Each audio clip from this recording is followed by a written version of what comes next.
It's Labor Day in the US, and some people are taking sort of vacation, and others of us, it feels like this is the first day of the new year or something. This is the academic new year in September, and welcome, welcome. But we are continuing with our vacation schedule of writing, and Greg is going to teach us a practice that we can write with. And I think that's going to be very exciting. So Katerina will introduce Greg, and we will be off to our adventure. Well, Greg Walkerden is a practice researcher in disciplinary roots in philosophy, psychology, and environmental management. He designs practices for environmental managers and for felt, sense-centered, reflective practice. He has published extensively on both environmental management and reflective practice, with a particular emphasis on climate change adaptation, professional sensibilities, and reflective practice experiments. He has been a focusing practitioner for nearly 40 years, has taught felt sense-based decision-making at Macquarie University and elsewhere since the early 1990s. Gendlin invited him to teach a process model in his Thinking at the Edge retreats in New York in 2000, 2000, and 2002. And recently he has co-published a book, Practicing Embodied Thinking in Research and Learning, edited by Donata Scholler, Sigurdur Þorgerdóttir, and of course Greg Walkerden. Just published, and we have an open access version which will be in the chat. Most of you have it already. It's a very, very special book that is so accessible to read, and in chapters and beautifully put together. So thank you, Greg. Good to you. Well, thanks to Donata and Sigurd, actually, and especially for the book, I must say. So that was my kind of researcher frame, but mostly what I want to do in this session is just briefly introduce you to a kind of a practice scaffold for writing that I developed for use in a little reflection for learning circle with some colleagues at Macquarie University, where I worked. I'm now an honorary there. And I suggested this to Katerina and others as something that might be useful for your group, because I gather you're doing lots of writing, and and they liked the idea enough to get me along to kind of just introduce it briefly to you.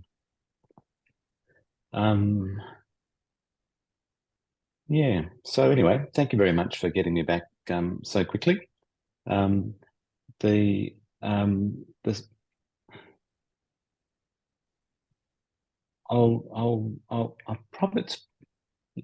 It's probably just to say a couple of framing things.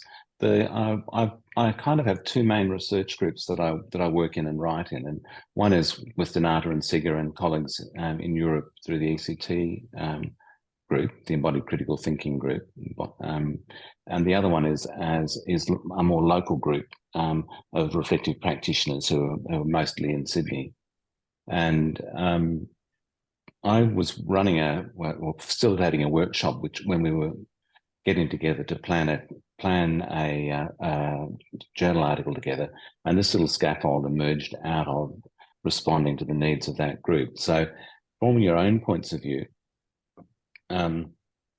it's something to take and adapt, to play with, see what's helpful. Like instructions in a focusing practice, if you're going to use this to support you in your own writing, when something speaks to you and feels like it's bringing aliveness, go with it. And if it just leaves you a bit flat or a bit, then just drop it. Just go with the stuff that's helpful for you. The scaffold is written for people working together in conversation, but it can be used equally for working solo on writing projects. And one of the basic adaptations that supports that is that all of the conversational scaffolds are actually scaffolds that you could use within your focusing or thinking at the edge process. So for example, principled negotiation, which is a practice for helping people listen to each other's interests and understand where they're coming from and take that into the decision-making processes.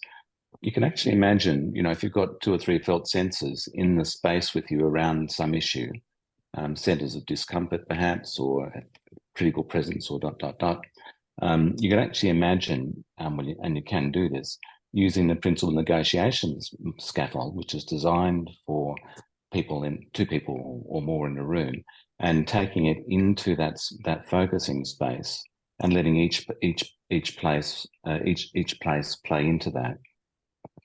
So that's the kind of adaptation. So Katerina's posted the link to it, and so you should have a download of it. It's longer than I can sort of properly introduce in this little brief intro, but it's got 3 basic movements.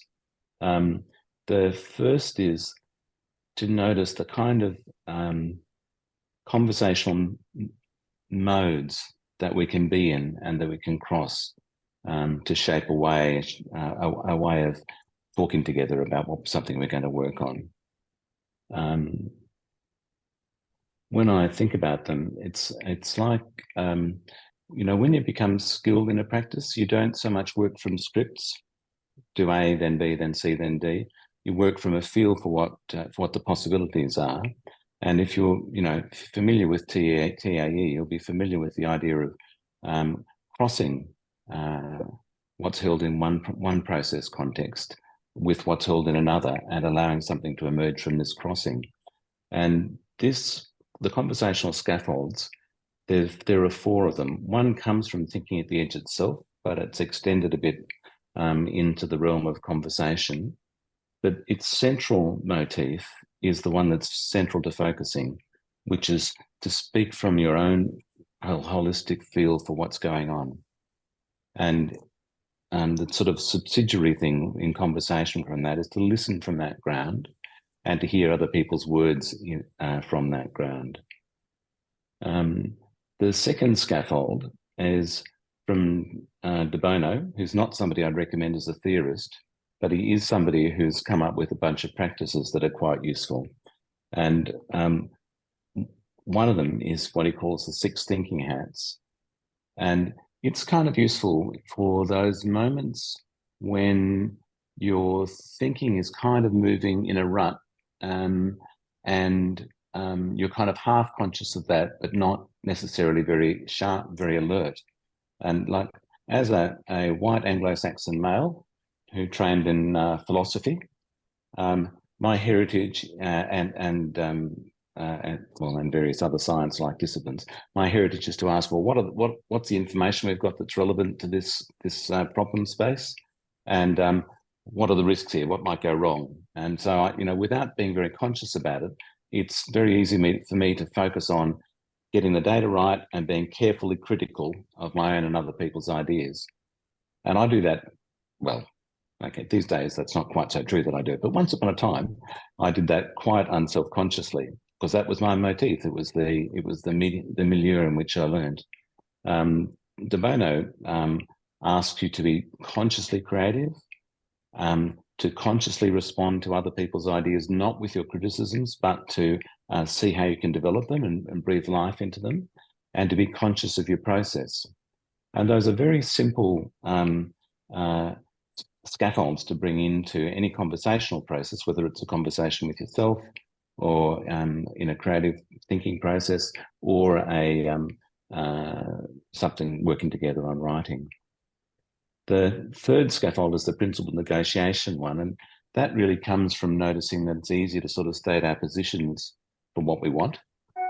So, you know, if you can imagine working together on a paper, I'd like to write the paper about X and we should approach it this way. And then it's very easy to get into a debate about just how it should be approached. That's very much focused on what the outcome everybody wants from the conversation, where the decision will rest.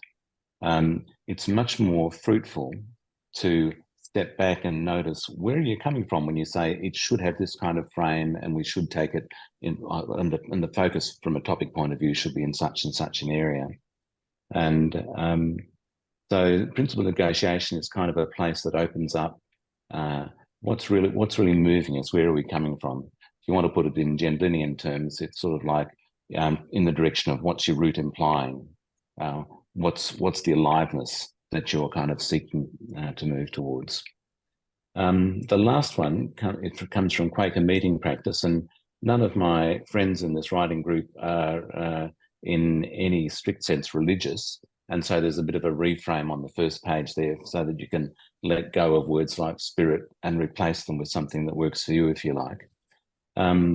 But if you look at it from the perspective of focusing practice, this is reminding us to drop into that ground where we are really resting quietly and allowing things to emerge. And the talk that I gave a few weeks ago was pointing in a great deal more length at that, but this is a reminder to go that way. And down the bottom of that table, there are some rules of thumb. So speak from your holistic open feel for things, think in a variety of different ways quite consciously, work with what matters a lot to everybody, and be led, you know, be open to that ground, speaking into your own process. And all of that can be held as a kind of a field of possibilities that you play with and cross. It doesn't have to be held rigidly, and you can just let things come and go. And then there are two other layers to the scaffold. The second is the microprocess stuff, which is focusing practitioners we're all very familiar with, but my colleagues weren't so much. And it's very important still to have this in mind, that we drop into our felt ground as we're finding our way into what we want to say and how we're hearing, how we're listening. And the third layer is a sort of task reference point. So in this case, we were working on reflective practice, but that scaffold can be applied very generally. What are the things we might write on, or what are the things you might write on personally if you're just doing it on your own? We're finding a way to a focus, and then working your way toward to a process to take that on board. Oh, thank you. Yeah. So yeah, that's all I wanted to say by way of introducing it. And it's kind of like a tool for meditative, reflective sitting with what's going on for you in your writing process. And you can play with it personally or with colleagues, with friends. That is so rich. I wanted to write down every word that you said. That's embarrassing. Don't say that, Lynn.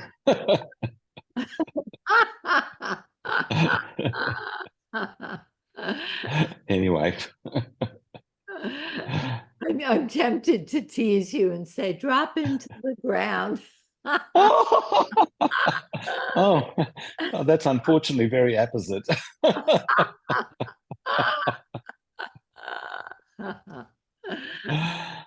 Just breathe deep. I could see those scaffolds as very, very useful and helpful. And I love the term scaffold. It's a great term, rather than steps or or process, to think of a scaffold. It's sort of like the 6 steps, helping something to be built, and then when it's built, you don't need it anymore. Yeah, that's right. And you hold them lightly when you think of it as a scaffold, which is, I think, really helpful if you want to center on what's your own felt moving, what's your own felt ground. Right.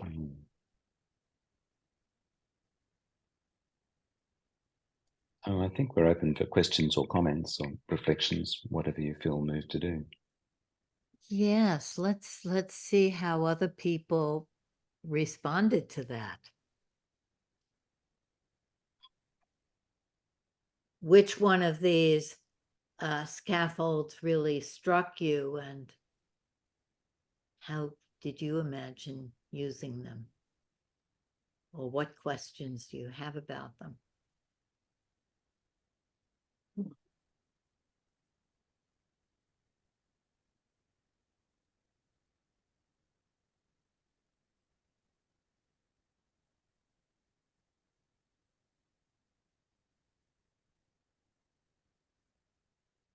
Well, I'll just say that this is June. Hello. Hi. Last night I was in another group, and from that emerged volunteers who wanted to work together to do some work on climate change in the community. So I was thinking, I would love to be able to send, your work over to them, because they're going to be working together and with other people, and to help with the park and all that kind of thing. So it would be perfect, right? Yeah, well, feel free.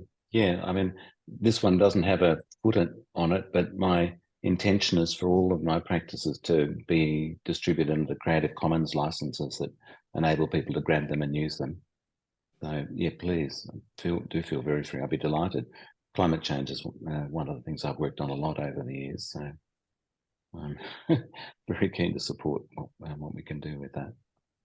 Are these practices in written form, Greg? Well, the thinking at the edge stuff, my own stuff is not that well written up, although some of the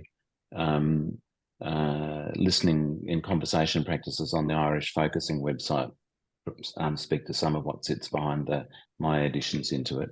Jean's stuff is obviously well documented. The Bono 6 Thinking Hats is very well documented. There's a long book on it. Principal Negotiation, it's a classic book from the 1980s, from the Harvard Negotiation Project, so there's a book on that. And the Quaker meeting practice, that if you search for Quaker meeting practice, Need and Grace, you'll find a very useful Quaker practice. So yes, yeah, I didn't, this was just written for, friends in a meeting actually.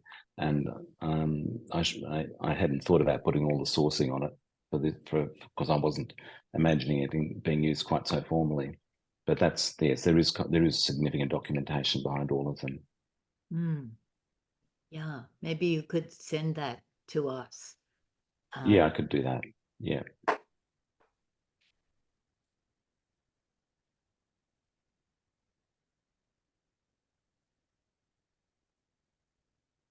Also, a short version of this, we can have the transcript of your talk, and if people want to share that with other people, they can.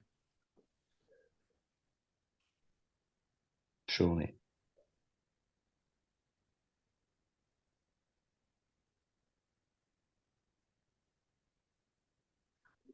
Would you go over the first one again? I wasn't fully present to it.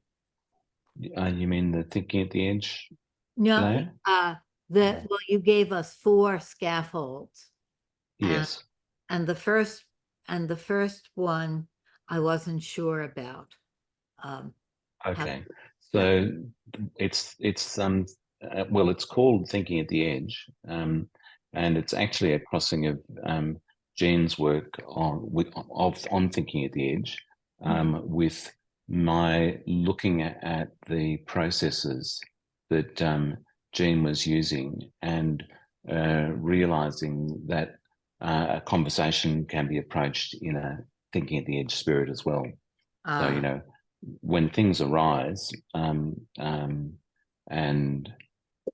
we enter into conversation with them, in a focusing space, we're kind of attuned to the process of taking in where some kind of distress or creative edge is coming from. We're not necessarily as attuned to slowing down conversation enough so that we really take in what somebody else is saying. And the focusing space, as we have it, is actually an elaboration of the kind of conversational space, social space that is more foundational and ordinary in human being. And that's very clear in the structure of a process model. And this actually takes advantage of that just by recognizing that there's a lot of opportunities to speak to what it is to listen sensitively and deeply to each other by bringing thinking the sensibilities into that.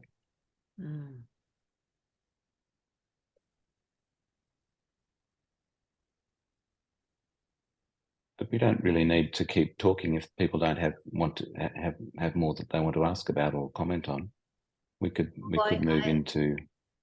I think that that there's a lot more that people would want to ask or say, but maybe my felt sense is that there's a pause there of, you know, what is the most important thing.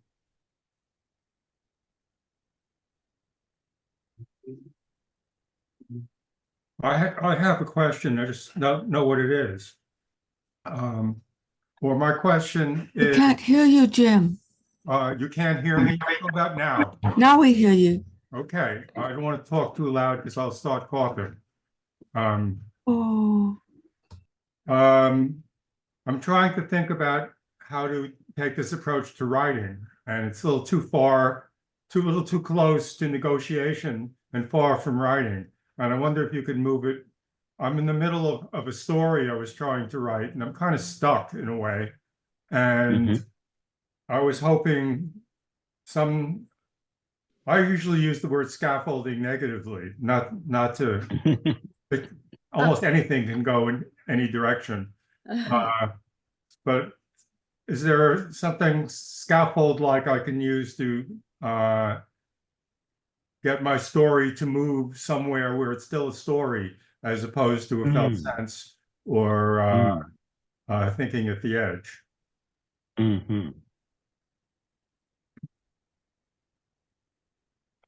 So I guess you sat with the stuck place and listened to it a bit to hear where it's coming from? Have you sort of gone down that path?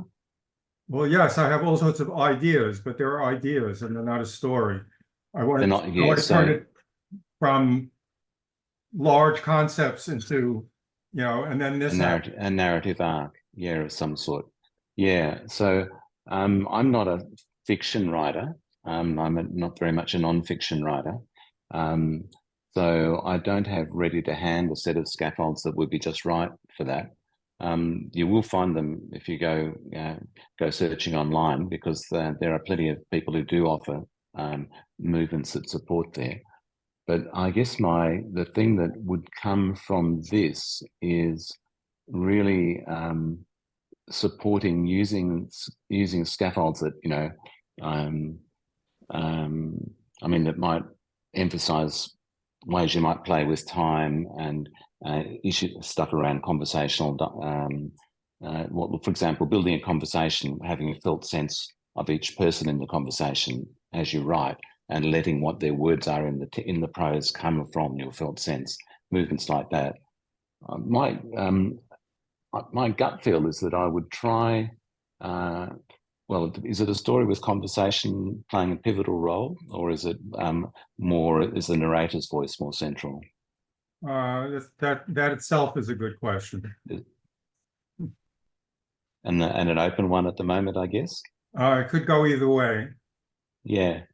Yeah. Well, since you've stuck with it, it might be kind of good to let the authorial voice go for a bit and focus on writing dialogue, because the authorial voice is, from the sound, is probably the place that's a bit stuck.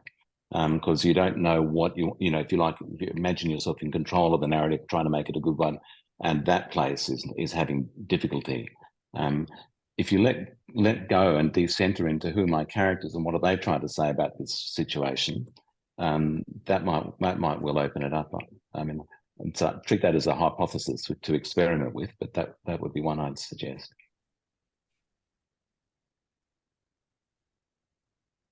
I like that suggestion, because when you start writing conversation, you drop into that place where everything is conversation. Everything is story, everything is conversation, and focusing is basically a conversation with one's self, with one's larger self. Indeed.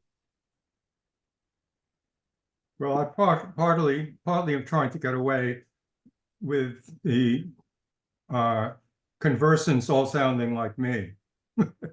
Yeah, right. So that's an interesting place. I mean, one way to make them more differentiated is to let them be parts of you, like motifs in your own way of being. It's pretty hard ultimately to get away from them being in some way an expression of you, being the author as it were.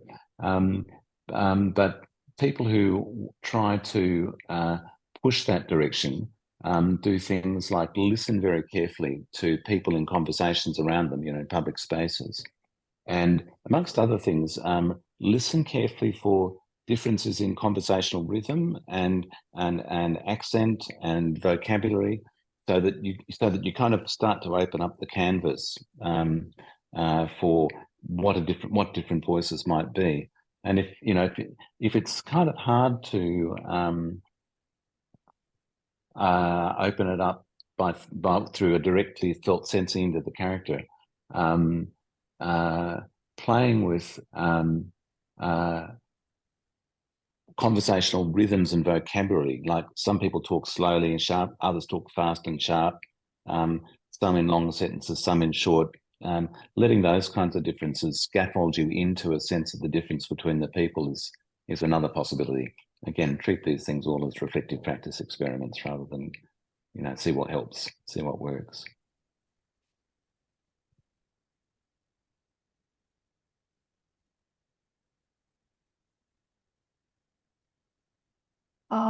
I appreciate your presentation, but honestly, it's a little bit above my head.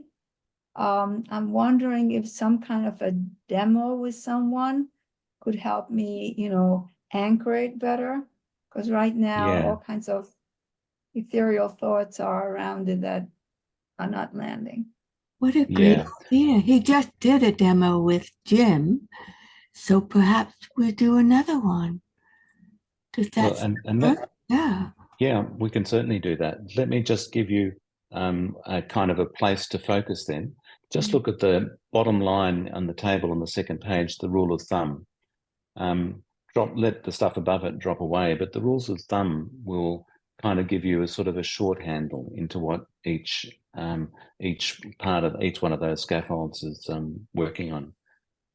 In a way, when I use this myself, I primarily focus on the second row, intuition, interest. Where is this place coming from, and the rule of thumb. I don't need all the words, but I've got a felt sense of what each of those practices is doing, and so when I'm using it, I'm actually working from a felt sense of the practices. But that comes from having lots of experience using it. This wasn't written to be a writing tool. I'm not primarily a writing teacher. It was written to help me and my colleagues do some work. So I think you should just let it go when it doesn't help, and grab whatever you see in there that actually does help you. And if you want to do something in our exercise that's about to come, if you want to just let it go completely and just rest in your felt sense of what will be helpful for you right now in your writing process, then that's a very fine thing to do. Does that help, Marianne, or It helps primarily that you heard me and that we are working Fair on enough. this. Yeah. Okay. I think maybe Marianne, you want a sort of a place to start. I think that we need maybe a prompt. For me,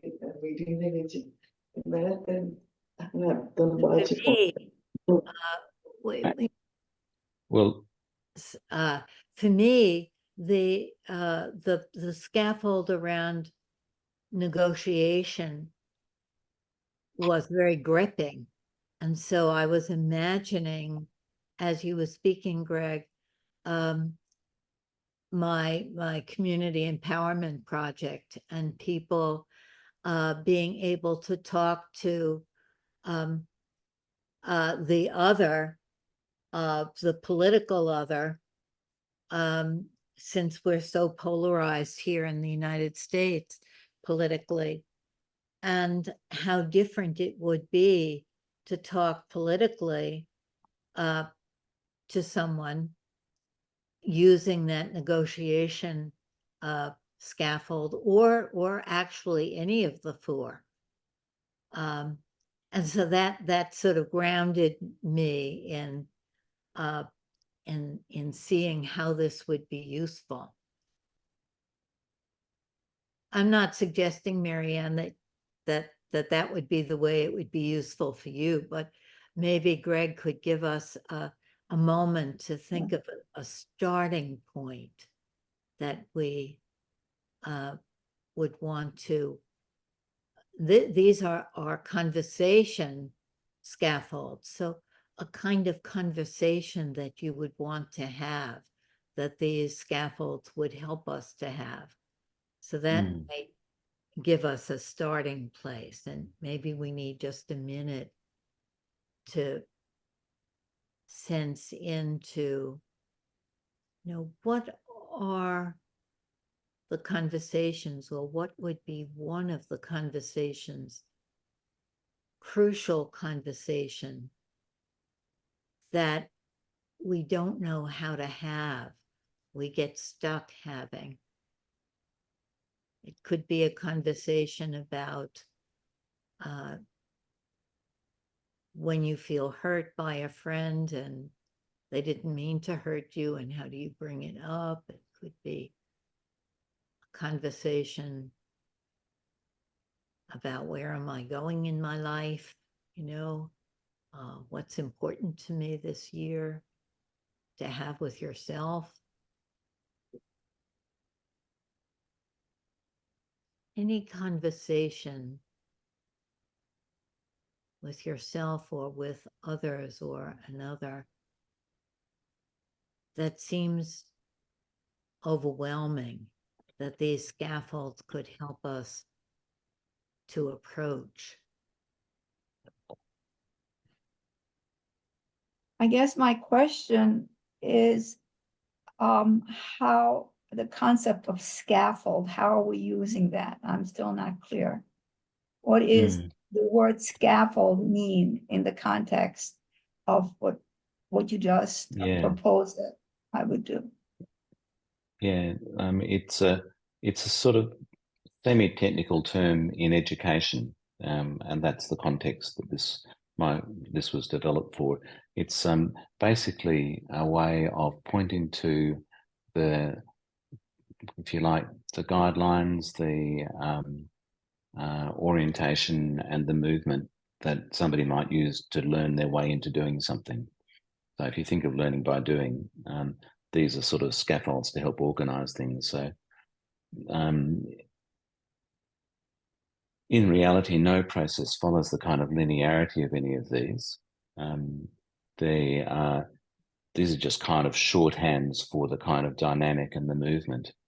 But if a word like scaffold kind of leads you to kind of freeze up a bit and kind of not know what to do, then it's a great place to just drop the word and just say, oh, okay, so these are some ideas about having conversations, or oh, okay, so some people have thought, well, it might be helpful to talk to each other in this way. And then if we're thinking about focusing style processes, different ways we can talk to ourselves, listen to ourselves, and help ourselves find our way forward.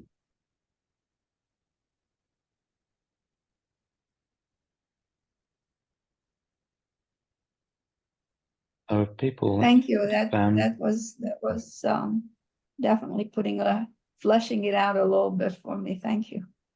If No we worries. think of the 6 steps of focusing as a scaffold, I sort of like that. You know, it's these steps, but of course, when you know focusing, you don't use those steps anymore. But those steps help you at the beginning to be able to feel into the process. Yep. I Yep, indeed. wonder if having 4 might be confusing, and maybe we should focus on one of these scaffolds. Well, perhaps just invite people to, in the process that we're going to go into, because I gather our main intent is to spend a bit of time writing and then talking about it. Just pick one that you've warmed to. So if you can felt sense in and see, okay, which of these do I actually feel? Oh, okay, that breathes a bit of life, just as we would in a focusing process. And don't hold a rule which says one of them has to breathe life. What actually really matters is allowing your own writing to be something you enjoy and something that enables you to move forward with your texts. So just use them when they're helpful, and just to use the elements of them that are helpful. And if that's a whole lot of elements all crossing together, that's fine. If it's a tiny fragment from one of them, that's fine. And if it's none of them, because really what's forward for you is just sitting with where you're at with your writing and speak and allowing things to emerge from that, that's also very fine. So we don't hold a rule which says that any of this stuff needs to be what you use. We center on what actually you are experiencing as helpful, and you go with that as it kind of evolves.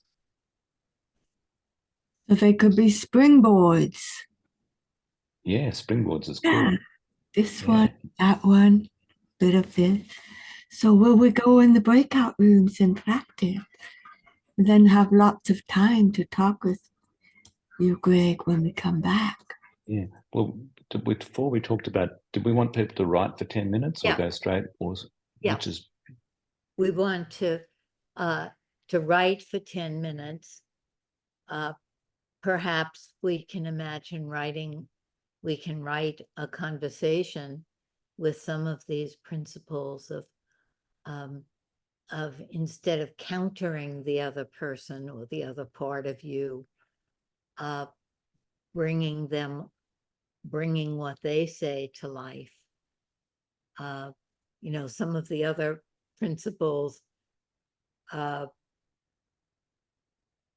being aware of where we're coming from, what's important, you know, those.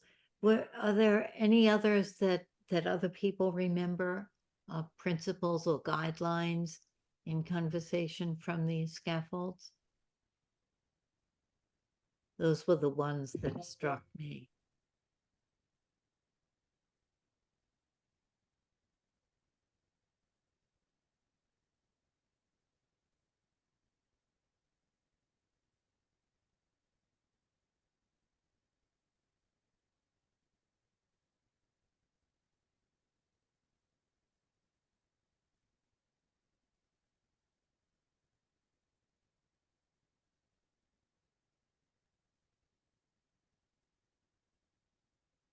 Well, how about I just lead people into a process of sensing into where they want to go, and then we'll go from there, take 10 minutes each for writing, and then we'll move into breakout rooms.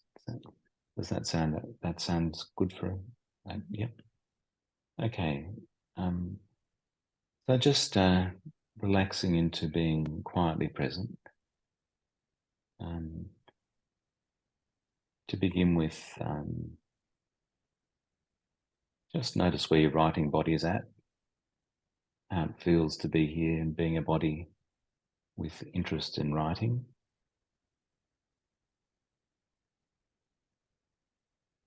Notice whatever the patterns of strain and spaciousness are, and be very gentle and generous with what you find there.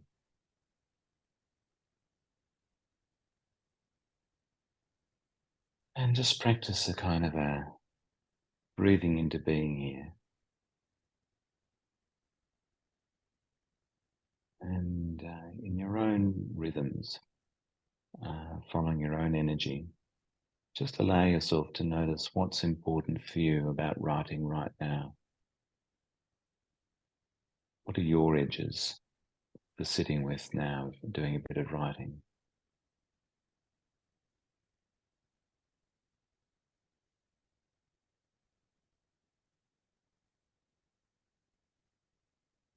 And in the back of your mind, you can have the conversation we've just had about some processes, collaborative processes for writing together, and ways they might be adapted to just working on your own.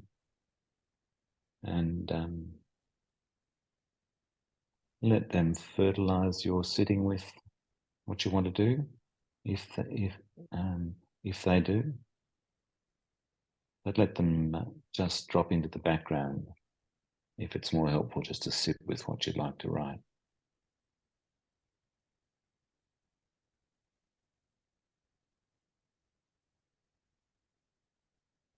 And we'll take 10 more minutes quietly here. And we'll just bring you gently back into the shared space, and then we'll move into breakout rooms and you can talk with each other.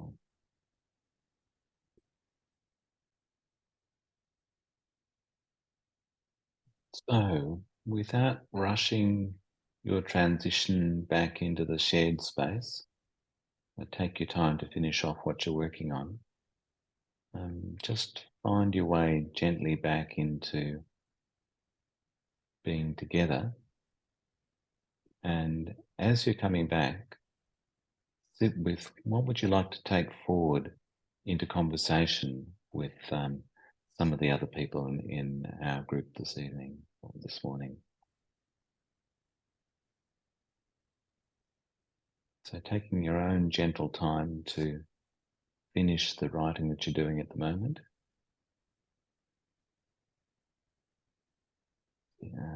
Feeling for a resting place where it feels comfortable to move into conversation. And as you feel forward into spending a bit of time talking together about writing, just notice what's there for you that you'd like to talk to people about. Questions, comments, insights, sharing a bit of what you've written, whatever's there for you. We'll have about 20 minutes in breakout groups, I think in groups of 3. So there'll be about 5 minutes each for you.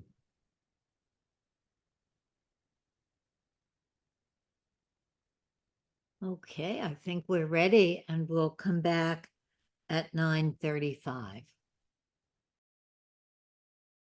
I like the idea of taking some of the principles of each of those practices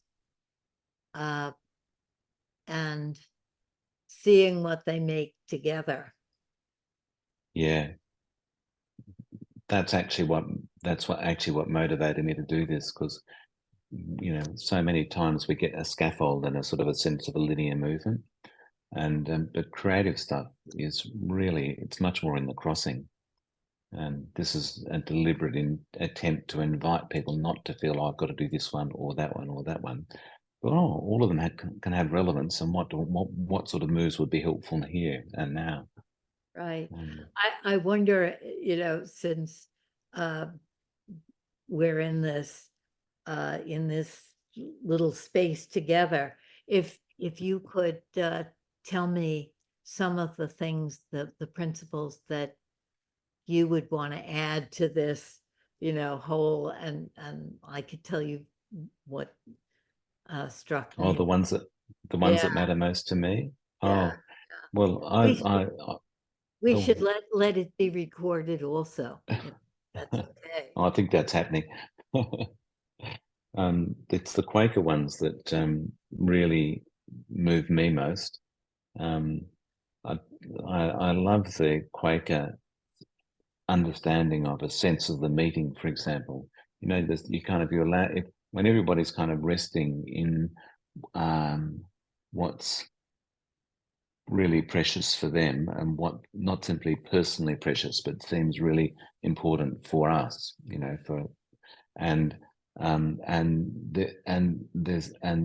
there is not always, but there's often a movement towards a kind of sort of gelling. It's kind of like a gelling in a social space. But it's very much the same kind of thing as Jean describes gelling and focusing in a process model. And to notice that happens, and that we can find a kind of sense of comfort together where we can rest and we sense we've arrived, and yes, we know where we stand. That's, I think, incredibly precious. And Quaker practice is very sensitive to that and very respectful of it. Most of our mainstream modern processes are not at all. They're actually very mechanically structured around time usually.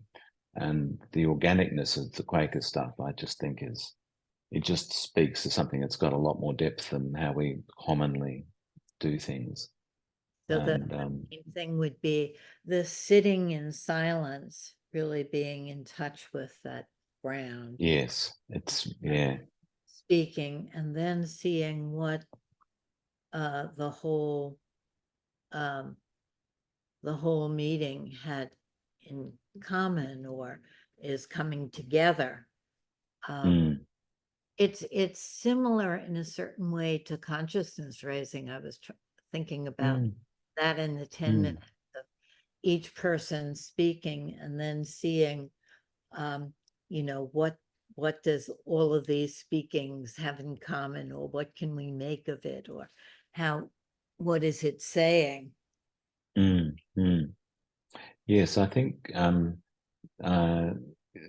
consciousness raising processes, that as I've experienced them, and they might not be the same as your world, they kind of have, it's sort of like the person who's naming the relationship between one person has said and what another person has said is playing the central role for kind of marking the way for coming together.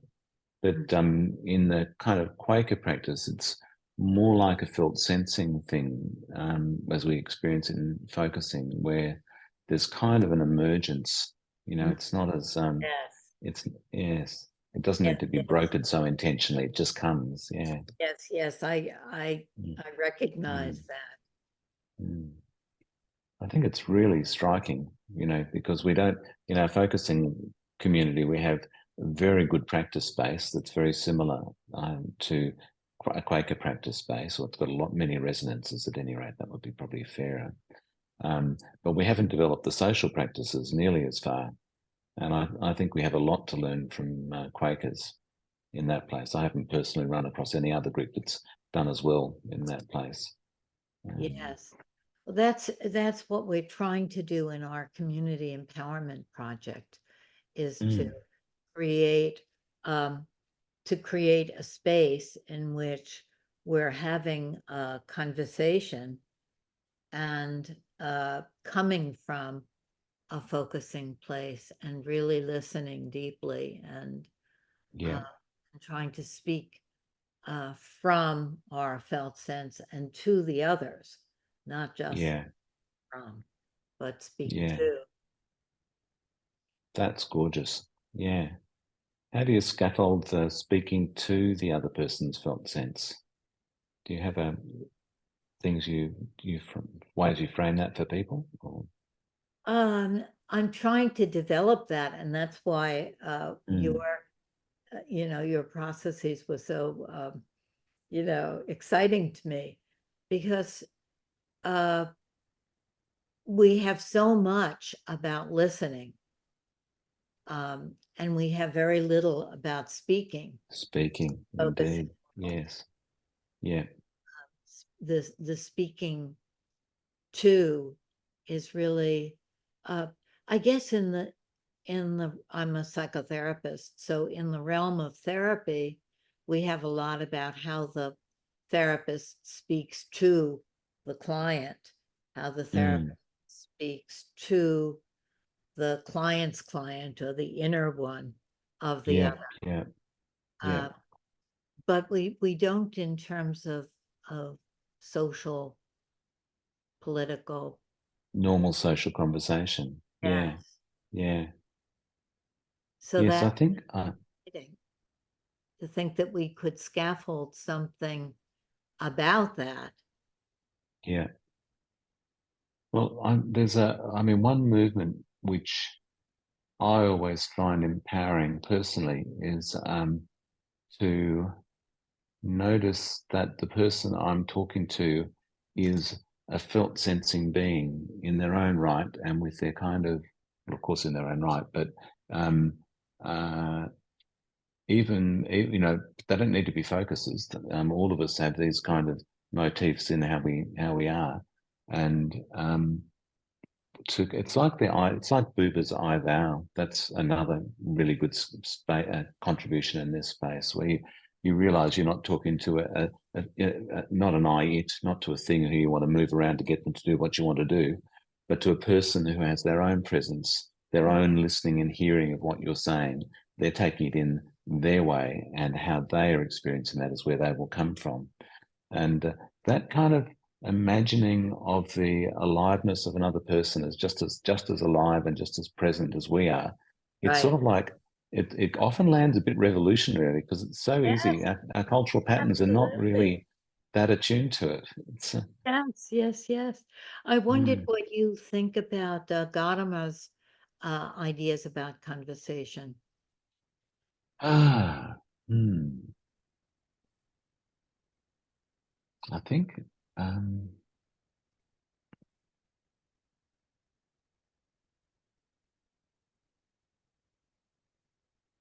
I'm hampered by it's a long time since I read Truth and Method, or read parts of Truth and Method, and so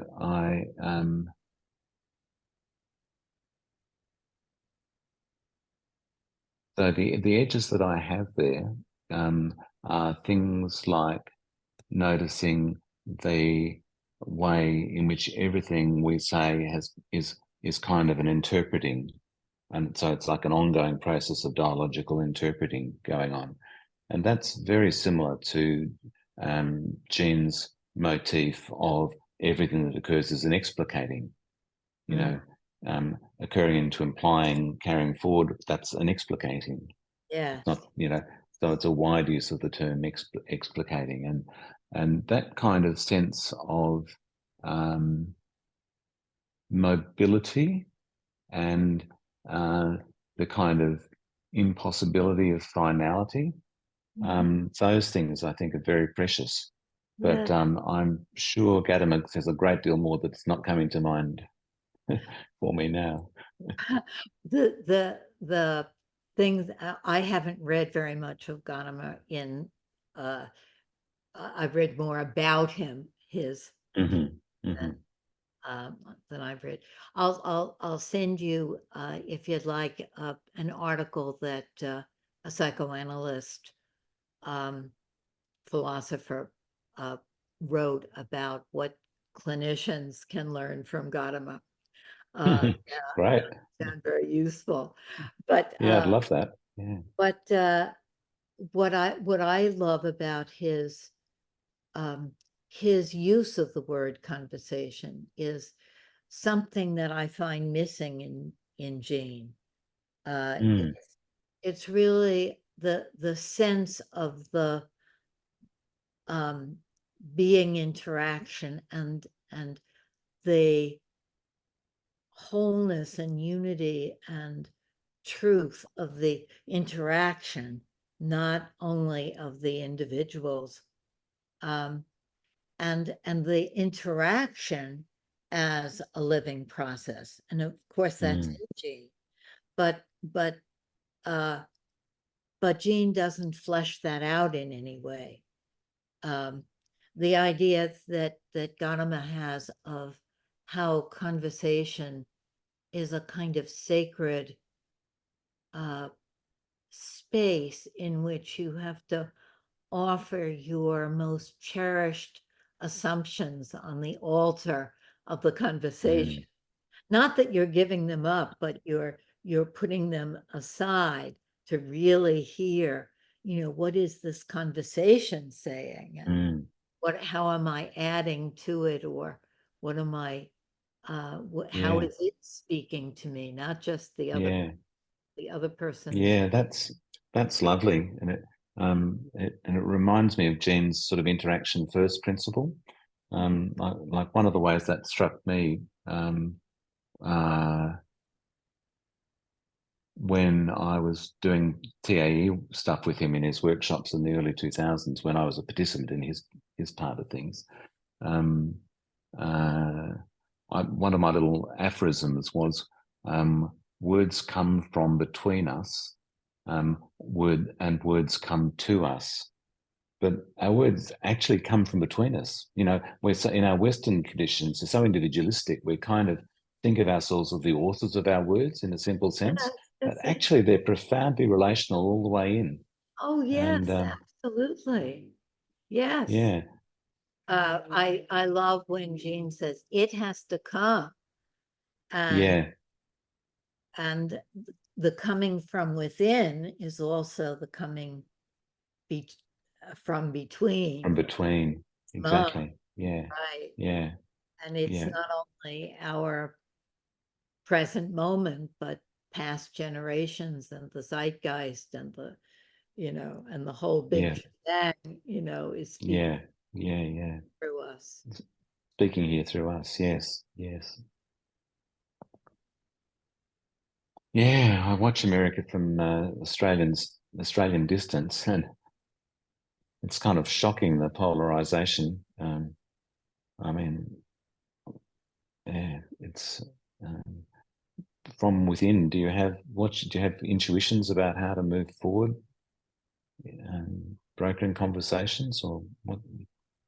Well, what I'm trying to do, and the people that I'm working with are trying to do, is to begin finding a way that focusing can help us in these arenas, because we tend to have focusing as a private inner thing rather than really interaction first isn't applied and in our communal lives. So we're trying to bring focusing to communal life. And when you say focusing, do you mean felt sensing, or do you actually mean focusing in partnerships? No, I mean felt sensing. Yeah, right. Yeah. Bringing focusing attitudes and focusing understandings to conversation. Yeah. So have you had a look at the felt sensing and conversation practices that I've done that are actually on the Irish Focusing website? Oh, could you send it to me? Yeah, yes. Do you just want the link, or would you like me to send you the practices? I could send you the practices if you like. Yeah, I'd love that. Yeah. I would like that very much. That will really be useful for my community. Yeah. Do you know Jane Quayle? I think you probably do. Or Jane Quayle? Do you? No, I Not really. No. I'm not placing it right now, her. No, that's okay. She's my focusing partner, and we did some teaching on that together. Sort of, I developed the practices, and we experimented with them, and then we taught them together. But I'll send through the practices. I guess I'll have your email somewhere. Yes. Maybe you and I could do a dialogue for the YouTube channel about Sure. that. Yeah. I would love that. Sure. Okay. We need more time. More time. Time is the issue. Time is always the issue. I don't know how we got stuck in place time. How did that Yeah. happen? Maybe it's a figment of our imagination that we are stuck. Maybe. So what is the feeling, the experience of needing more time? How was your breakout room? Well, for myself, it was absolutely wonderful. We thought, I guess I'm saying we, I'm not sure. I guess we thought we didn't get it, or it wasn't related to whatever Greg was presenting. And in fact, it totally was.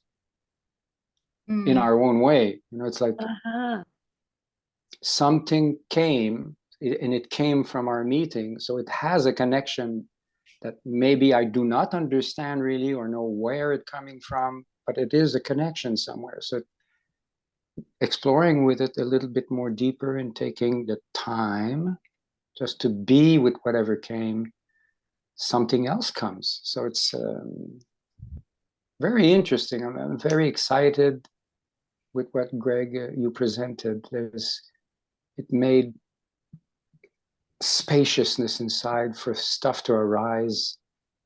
You know, it just gave me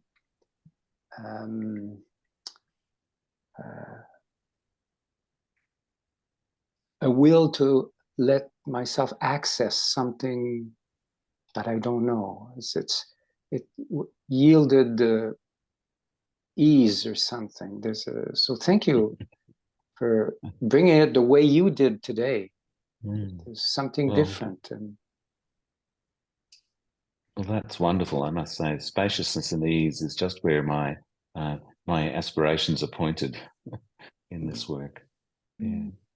I want to say something about the time equivalent of spaciousness, which I'll call timishness. And if you need more time, then you don't have enough timishness. But time is also a scaffolding, because you can have too much time. And by not having enough time, it's a particular kind of scaffolding, and you have to just do it in the time allowed, which creates something different. That's all I want to say on this topic. Yeah, it's kind of like it can be the enemy of procrastination, which can be very helpful. I want to piggyback on what Michael said. Somebody who was totally lost when you first started and ended up just following the prompts. I came to, as I mentioned in my group, a very satisfying awareness about myself and my trusting my felt sense that wanted to go into my mind and what am I going to write. But when I checked in with my felt sense, such a rich amount of awareness that came forth that has been so, satisfying and really gives me a direction where to go from here. So thank you. And again, just, proves to me, to myself, you got to hang in there, because, you go in with what you already expect and you already know, because that's the most comforting way of understanding and knowing. But trust the edge of who you are and what's showing up can lead to some very beautiful revelations. Well, that's really wonderful. Yes, I love hearing that.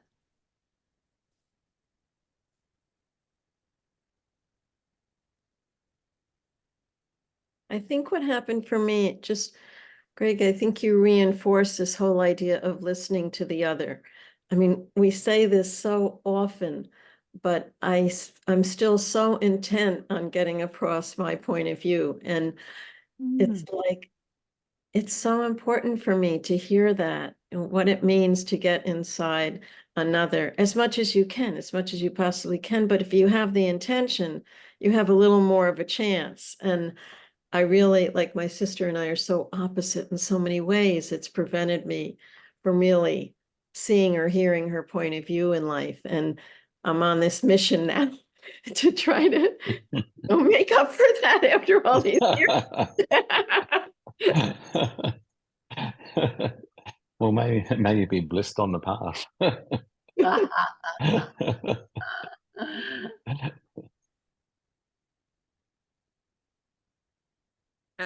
There's loads of time. There's loads of time. About time.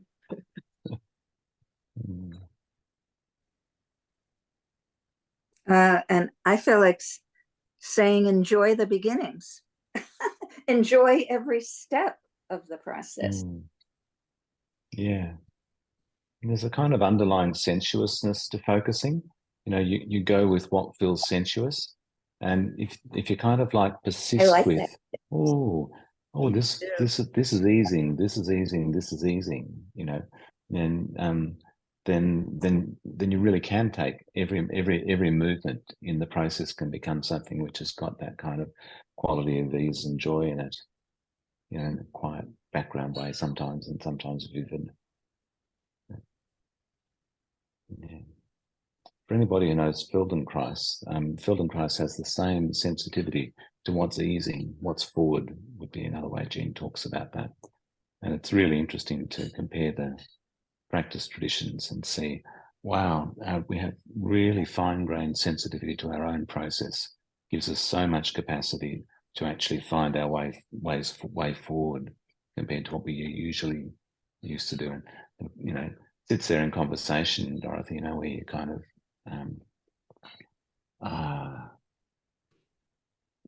notice yourself kind of being focused on getting the other person to understand you, or to behave, to act in the way that you think they ought to act, and then relax a little bit and notice the kind of the push movement that's in there, and the ground that's for that, the kind of the longing that sort of shapes that, and then dropping in and being a bit more gentle and kind and sensuous around those longings. That's a, you know, lovely way to kind of soften into really listening to each other.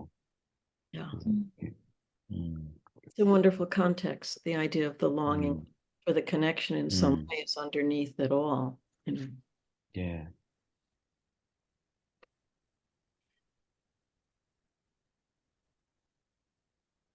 The word sensuous and the word longing are very potent words. That longing is in a way the felt sense of the evolutionary process of having a sensual experience of a glimpse of the moving forward that one wants to be part of. Yes, I think it's quite fascinating because it's culturally, Jean emphasizes how standard culture emphasizes patterns, and it's kind of got a more mechanical orientation to life and time and so on. And then practices like focusing and Feldenkrais crop up, which show that if you ease back from pushing and notice very precisely how moving feels, whether it's moving your body in the usual sense or moving our bodies in that interior thinking sense. And you really pay attention to what feels sensuous and what feels kind of enlivening. And when things don't feel enlivening, you just let them drop. And you step back and find and feel openly for what does feel enlivening in this space. And that's at the heart of focusing. It's also pivotal in Feldenkrais. And they both show how there's a kind of organismic sensitivity and depth, which is just far in excess of what our cultural norms grasp.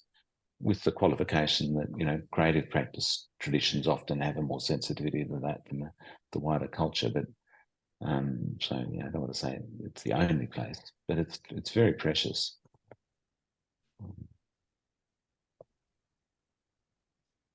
There is one other detail I just wanted to toss in. I didn't think to mention it earlier on. The stuff that applies to conversation, a lot of it applies to reading as well, because there's actually a kind of dialogue when you're reading a text and you're taking it in and you're kind of having your responses to it. You know, the text is kind of present in a kind of how would you say? It's not as dialogical, obviously, but there is something analogous to the encounter in a conversation going on in reading. And so a lot of these practices can be brought into the reading process as well. And so depending on the kind of writing, if you're doing non-fiction writing, there's an awful lot of reading that goes into it, well, in most cases. So yeah, that's a thing to play with as well.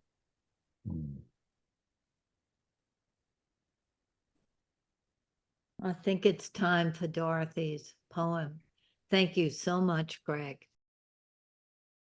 This comes from Greg's choice from One Robe, One Bowl, the Zen poetry of Ryokan. And there are a few selections here I'm going to read. Have you forgotten the way to my hut? Every evening I wait for the sound of your footsteps, but you do not appear. In the vast sky, the sun is setting. The path home is far, and the bag is already heavy. Twilight, the only conversation on this hill is the wind blowing through the pines. Our lives are like plants floating along the water's edge, illumined by the moon. What is the heart of this old monk like? A gentle wind beneath the vast sky. To find the Buddhist law, drift east and west, come and go, entrusting yourself to the waves. Months pass, days pile up, like one intoxicated dream. An old man sighs.